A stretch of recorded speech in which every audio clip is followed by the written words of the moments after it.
출애굽기 21장 12절부터 36절까지 말씀 교독으로 읽고 마지막 절은 함께 읽도록 하겠습니다. 사람을 쳐 죽인 자는 반드시 죽일 것이나 만일 사람이 고의적으로 한 것이 아니라 나 하나님이 사람을 그의 손에 넘긴 것이면 내가 그를 위하여 한 곳을 정하리니 그 사람이 그리로 도망할 것이며 사람이 그의 이웃을 고의로 죽였으면 너는 그를 내 제단에서라도 잡아내려 죽일지니라. 자기 아버지나 어머니를 치는 자는 반드시 죽일지니라. 자기 아버지나 어머니를 치는 자는 반드시 죽일지니라. 사람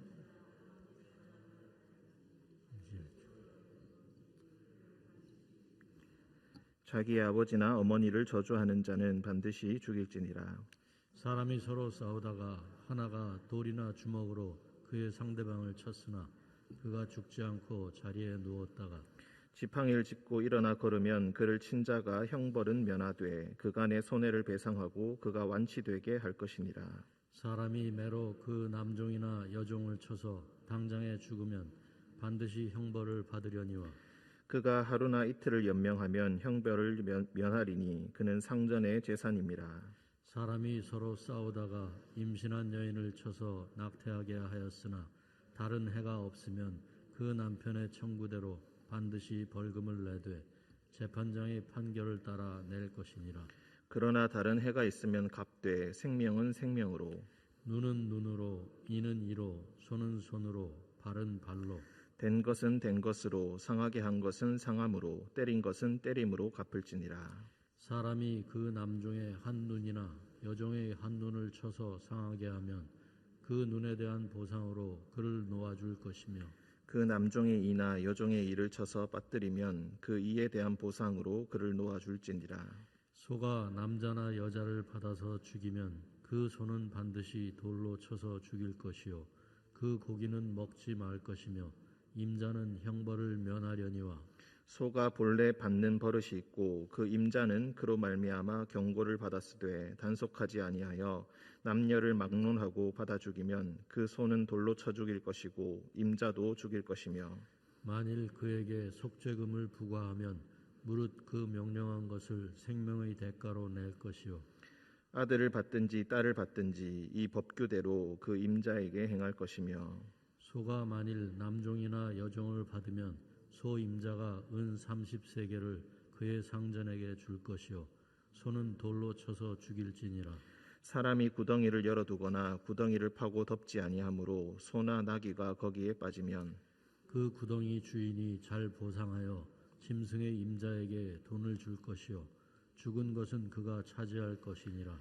이 사람의 소가 저 사람의 소를 받아 죽이면 살아있는 소를 팔아 그 값을 반으로 나누고 또한 죽은 것도 반으로 나누려니와 그 소가 본래 받는 버릇이 있는 줄을 알고도 그 임자가 단속하지 아니하였으면 그는 소로 소를 갚을 것이요 죽은 것은 그가 차지할지니라. 아멘.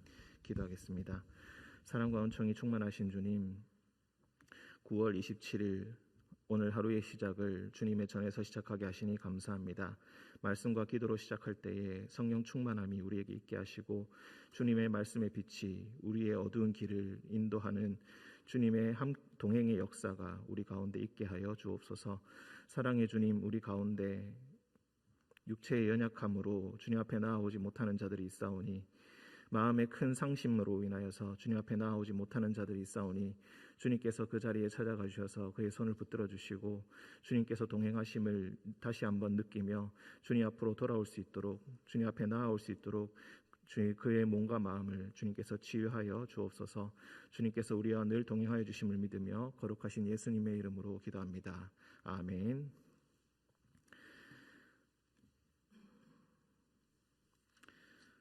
앞서 말씀드린 바와 같이 20장 22절부터 시작해서 23장 끝까지는 24장 7절의 표현대로 언약서라고 부른다고 했습니다. 이 언약서는 앞서 큰 10가지 원칙으로 선포되었던 10계명에 대한 구체적인 해석과 적용이다, 이렇게 말씀드린 바가 있습니다. 그 적용의 주된 부분은 우리가 보통 10계명을 두 부분으로 나누곤 합니다. 첫 번째에서 네 번째까지 계명, 여호와 하나님을 대할 때에 대한 그 계명과 또 다섯 번째 내 부모를 공경하라부터 시작되는 다섯 번째부터 열 번째 계명, 즉 사람에 대한 그 계명 두 부분으로 크게 나누는데 보통 우리가 나오는 이 부분은 다섯 번째부터 열 번째 계명에 해당되는 부분이라고 볼 수가 있겠습니다. 우리가 오늘 말씀에 나오진 않지만 제일 첫 번째로 나오는 것은 종에 대한 규례입니다. 남종과 여종에 대해서 어떻게 대할 것인가. 그리고 오늘 말씀 12절부터 이제 사형에 해당되는 범죄들이 나오게 됩니다. 살인하지 말라라고 말씀하셨는데 여기서는 어떤 사람을 반드시 죽여야 한다라고 이렇게 말씀하고 있습니다.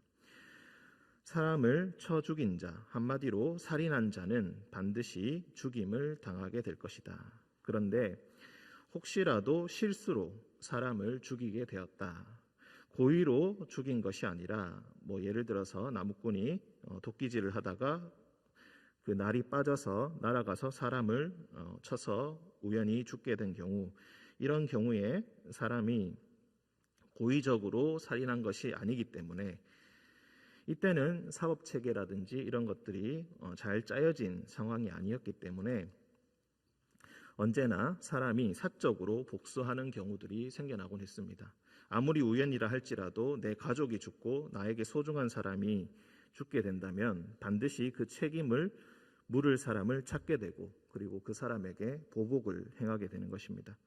그래서 이렇게 우연으로 사람을 죽이게 된 경우에는 내가 13절의 중반에 보시면은 내가 그를 위하여 한 곳을 정하리니 그 사람이 그리로 도망하게 될 것이다.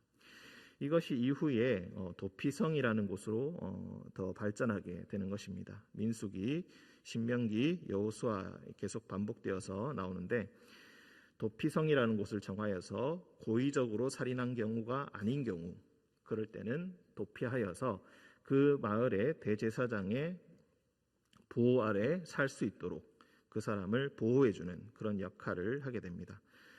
이런 경우에는 그 사람이 그리로 도망할 수 있도록 허용을 해준다.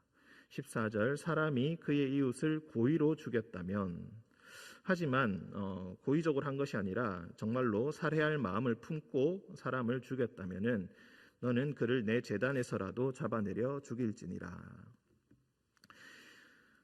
우리가 출애굽 이후에 나올 내용인데 제단이라는 것이 어떤 것을 이야기하는 것인가? 우리가 장막으로 성전을 만들고 여러 가지 제단이 있습니다. 그 중에서도 아마 이 제단은 번제단을 바깥에 있는 번제단을 이야기할 것입니다. 보통 사람이 어떤 일을 저지르고 난 다음에 자신의 잘못을 알고 분명히 누군가가 나를 죽이러 온다 이렇게 위협을 느끼게 되면은 재빨리 성전으로 달려가서 번제단에 있는 뿔을 잡는다라는 표현이 종종 나오곤 합니다. 가장 대표적인 예가 요압이라고 볼 수가 있겠습니다. 다윗이 이제 늙어서 솔로몬에게 왕위를 넘길 때에 중간에 네 번째 아들인 핫깃의 아들 아도니아라는 사람이 스스로 왕이 된 것을 선포합니다. 하지만 다윗은 솔로몬을 자신의 후임으로 점찍었고 이제 그 관련된 사람들이 숙청을 당하게 됩니다. 그때 왕의 뜻을 알지 못하고 아도니아 편에 섰던 다윗의 가장 대장군이었던 요압이 죽임을 당하게 되는데 이 요압이 죽기 전에 제단으로 달려가서 제단에 뿔을 붙잡고 있었습니다. 그때 이제 솔로몬이 브나야라는 자신의 장군에게 명령하여서 고의로 사람을 죽였으니 요압은 고의로 사람을 죽였으니 제단에서라도 잡아내려 죽여라라고 해서 요압은 죽임을 당하게 됩니다. 그때 적용되는 말씀이 바로 이 21장 14절의 말씀입니다. 고의로 사람을 두 번이나 속임수로 죽인 적이 있었기 때문에 비록 왕에 대한 충성심으로 그렇게 행했다라고 할지라도 그 사람은 고의로 사람을 죽였기 때문에 제단에 뿔을 잡고 있다 할지라도 그 사람을 잡아내어서 죽여라라고 그렇게 이야기했다는 것입니다. 15절은 17절과 함께 보시면 되겠습니다. 자기 아버지나 어머니를 치는 자는 반드시 죽일지니라. 다섯 번째 계명, 내 부모를 공경하라, 이 말씀이 생각납니다. 17절에도 자기 아버지나 어머니를 저주하는 자는 반드시 죽일지니라. 이 옛날의 시대에는 저주한다라는 표현이 단순히 말로만 욕한다라는 표현으로 끝나지 않고 실제적으로 저주라는 것이 힘이 있다고 보았습니다. 그래서 비록 말로 하고 아무런 물리적인 해를 끼치지 않았다 할지라도 언어적으로도 폭력을, 저주를 행한다 할지라도 그것이 효력이 있다라고 믿었기 때문에 자기 아버지나 어머니를 저주하는 자는 반드시 죽일 것이다. 15절과 17절에 보시면은 매일 성경에 보시면은 아버지나 어머니가 하나님을 대신하여서 그 생명을 주고 그 기른 사람 부모이기 때문에 이렇게 행하는 것은 곧 하나님을 모욕한 것이고 그 사람들은 반드시 죽여야 한다라고 이렇게 해설을 하고 있습니다. 16절, 사람을 납치한 자가 그 사람을 팔았든지 자기 수하에 두었든지 그를 반드시 죽일지니라. 납치와 인신매매에 대해서 이야기합니다. 그런데 사람을 납치한 자는 납치하고 난 다음에 그 사람을 팔았든지 아니면 아직 팔지 않고 자신의 수하에 두었든지 그를 반드시 죽일지니라. 사람을 납치하고 난 이후에 아직 팔지 않았기 때문에 나는 죽지 않아도 된다, 내 죄가 그렇게 크지 않다, 이렇게 주장할 수 없고 어떤 경우에 있다 할지라도 사람을 납치한 자는 곧 죽임을 당하게 될 것이다. 즉 사람을 납치하는 것은 아마도 연약한 자, 어린 아이들, 이런 사람을 여인들 이렇게 납치를 할 텐데 이렇게 자신이 살던 곳에서 그리고 부모가 있는 곳에서 납치하여서 다른 곳에 옮기는 것은 곧 그 사람을 죽이는 것과 마찬가지의 그런 효과가 있다고 보는 것이고, 그리고 그 사람은 곧 살인한 것이나 마찬가지이기 때문에 그를 반드시 죽여야 한다. 우리가 그렇게 이해할 수가 있겠습니다. 18절, 사람이 서로 싸우다가 하나가 돌이나 주먹으로 그의 상대방을 쳤으나 그가 죽지 않고 자리에 누웠다가 지팡이를 짚고 일어나 걸으면 그를 친 자가 형벌은 면하게 될 것이다. 즉 죽음에 이를 만큼 그런 공격을 했지만 그가 살아나게 된다면은 이런 죽음의 형벌은 면하게 될 것이다. 사형은 피하게 될 것이다. 하지만 경제적으로 그간의 손해를 다 배상하고 완치될 때까지 책임을 져야 한다. 어쩌면 너무나 당연한 법률일 것입니다. 20절, 대신에 사람이 매로 그 남종이나 여종을 쳐서 당장에 죽으면 반드시 형벌을 받으려니와 그가 하루나 이틀을 연명하면 형벌을 면하리니. 남종과 여종이라도 할지라도 만약에 때려서 죽이게 된다면 그도 마찬가지로 형벌을 받게 될 것이다. 하지만 즉시 죽지 않고 하루나 이틀을 연명을 하게 된다면은 그 사람은 형벌을 면하게 될 것이다. 그는 상전의 재산임이라.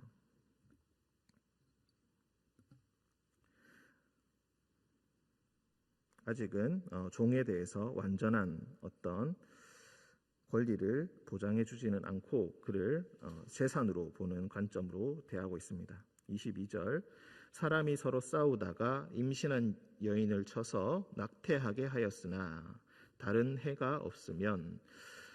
자, 여기에 대해서 여러 가지 해석이 있긴 하지만 우리가 일반적으로 볼 때에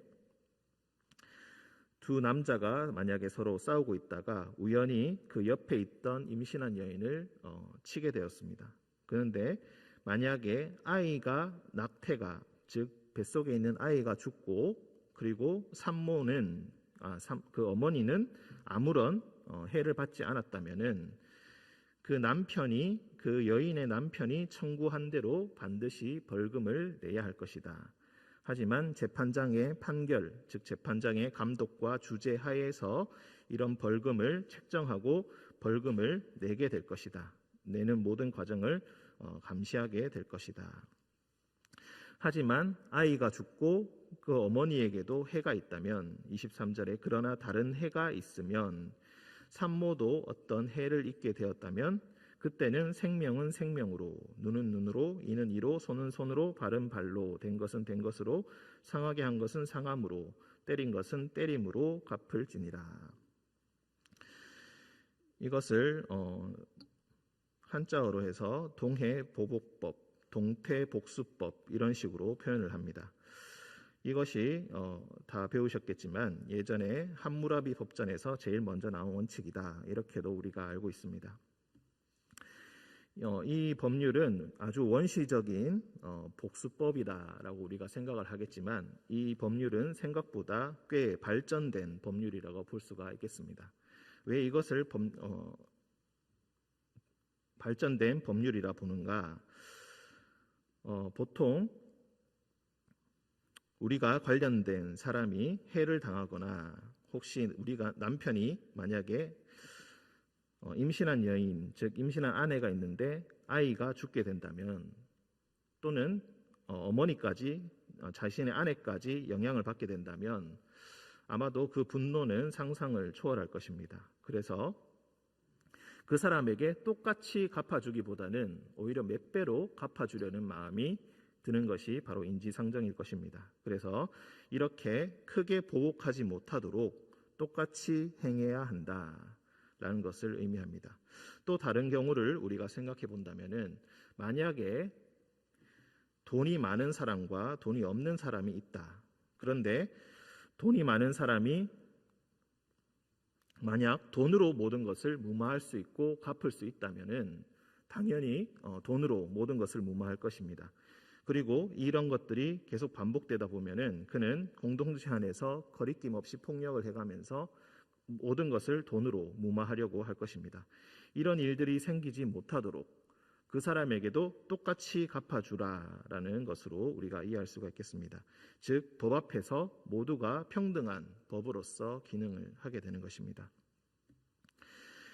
아이가 죽은 것은 뱃속에 있는 아이가 죽은 것은 죽게 된다면 거기에 대해서는 벌금으로 보상을 하고 하지만 지금 그 아내 즉 어머니가 될 그 사람 어머니가 되지 못한 이 여인에게는 똑같이 그 사람이 받은 피해만큼 똑같이 보복을 받게 될 것이다. 26절 사람이 그 남종의 한 눈이나 여종의 한 눈을 쳐서 상하게 되면 그 눈에 대한 보상으로 놓아줄 것이다. 27절은 이를 쳐서 빠뜨리면 보상으로 그를 놓아줄지니라. 신체의 일부를 상해를 당하게 되어서 눈이나 이가 그 기능을 하지 못하게 된다면은 이것을 어떻게 갚아줄 수가 있겠습니까? 이것에 대한 보상으로는 그를 풀어주는 것, 그를 놓아주는 것을 놓아주라고 그렇게 이야기합니다. 28절 이제는 짐승을 통해서 있게 되는 상해에 대해서 이야기합니다. 소가 남자나 여자를 받아서 죽이면 그 소를 반드시 죽일 것이고 고기는 먹지 말며 임자는 형벌을 면하게 될 것이다. 즉 소가 평소에는 온순하고 그런 기미가 전혀 보이지 않았는데 어느 날 갑자기 우연으로 인하여서 또는 어떤 사고로 인하여서 사람을 받아서 죽이게 된다면은 그 소가 책임이 있기 때문에 그 소를 돌로 쳐서 죽이게 될 것이다. 그리고 고기도 먹지 말고 그 소를 버리게 될 것인데 다만 그 주인은 형벌을 면하게 될 것이다. 그런데 만약에 평소에 소가 29절 본래 받는 버릇이 있었고 그리고 주위 사람으로부터도 여러 차례 경고를 받은 바가 있는데 주인이 단속하지 아니하여서 사람이 죽게 된다면은 그 소도 죽이고 그 주인도 죽이게 될 것이다. 그리고 만약에 죽는 대신에 그 주인이 죽는 대신에 속죄금을 부과한다면은 그 명령한 것을 생명의 대가로 내게 될 것이다. 즉 돈으로 대신할 수 있는 길을 열어준 것입니다. 아들을 받든지 딸을 받든지 이 법규대로 그 임자에게 행할 것이다. 즉 남녀를 불문하고 평등하게 이렇게 행하게 될 것인데, 만약에 남종이나 여종을 받았다면, 한 명의 온전한 인간이 아니라 주인의 재산으로 여겨지는 남종이나 여종을 받았다면 어떻게 할 것인가? 그 소 임자는 은 30세겔을 그의 상전에게 줄 것이고 소는 돌로 쳐서 죽이게 될 것이다. 은 30세겔이 아마도 레위기 27장에 나오는 그런 종에 대한 평균 우리가 가격이라고 볼 수가 있겠습니다. 은 30세겔을 그의 상전에게 주게 될 것이다. 돈으로 보상하게 될 것이다. 33절, 사람이 구덩이를 열어두거나 구덩이를 파고 덮지 아니하므로 소나 나귀가 거기에 빠지면 그 구덩이 주인이 잘 보상하여서 짐승의 임자에게 돈을 줄 것이고 죽은 것은 그가 차지하게 될 것이다. 구덩이에 짐승이 빠져서 죽게 되면은 그 소나 나귀에 대한 가격을 잘 보상하여서 주게 될 것이다. 그리고 죽은 그 시체는 그 구덩이의 주인이 차지하게 된다. 35절, 이 사람의 소가 저 사람의 소를 받아 죽이면 살아있는 소를 팔아 그 값을 반으로 나누고 죽은 것도 반으로 나누게 될 것이다. 이것도 역시 28절의 상황과 똑같이 소가 우연히 소를 죽이게 되는 경우 그 살아있는 소도 팔고 죽은 소도 팔아가지고 반으로 나누어서 서로 가지게 된다. 하지만 그 소가 이 다른 소를 죽이게 된 이 소가 만약에 원래 받는 버릇이 있는 줄을 알고 있었는데 만약에 그것을 단속하지 않아서 이런 일이 일어나게 되었다면 소는 서로 소를 갚을 것이다. 그리고 죽은 것은 그가 차지하게 될 것이다. 새로운 소를 그에게 주어야 된다라는 것을 의미합니다. 사실 22장 1절까지 우리가 한 단위로 볼 수가 있겠습니다. 사람이 소나 양을 도둑질하여 잡거나 팔면 그는 소 한 마리에 소 5마리로 갚고 양 한 마리에 양 4마리로 갚을지니라. 구체적으로 8번째 계명인 도적질을 하지 말라, 여기에 대한 구체적인 적용이라고 우리가 볼 수가 있겠습니다. 21장 12절부터 36절까지 혹은 22장 1절까지 이 말씀은 이웃에게 이웃의 재산 또는 이웃의 생명 또는 건강에 해를 끼쳤을 때에 어떻게 책임져야 할 것인가, 어떻게 서로 갚아줘야 할 것인가, 이것에 대한 구체적인 적용이라고 볼 수가 있겠습니다. 어떤 한 계명에 대해서의 해설뿐만이 아니라 이 모든 계명은 서로 얽혀서 기능하고 있음을 우리가 볼 수가 있겠습니다. 그 중에서 항상 우리가 염두에 둬야 할 것은 그 모든 일에 대해서 반드시 책임이 뒤따른다는 것입니다. 그리고 그 책임을 질 때에 공정하고 공평한 방법으로 그것을 행할 수 있도록 이런 율법들이 그 안에 세워지는 것을 우리가 보게 됩니다.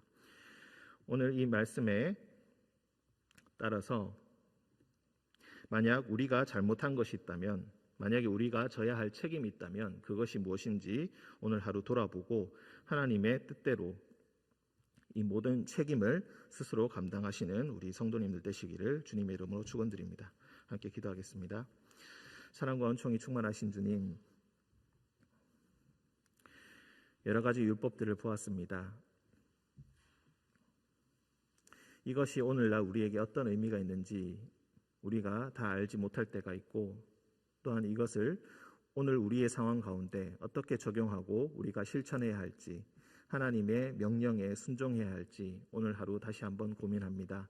주님, 우리가 잘못한 것이 있다면 그 책임을 지게 하시고, 주님, 그 책임을 회피하지 않게 하시고 자신이 져야 할 것을 지고 가는 우리 모두가 되게 하여 주옵소서. 주님 앞에서 큰 잘못을 행하지 아니하고 주님의 뜻대로 오늘 하루도 열심히 살아가는 우리 모두가 되게 하여 주옵소서. 거룩하신 예수님의 이름으로 기도합니다. 아멘.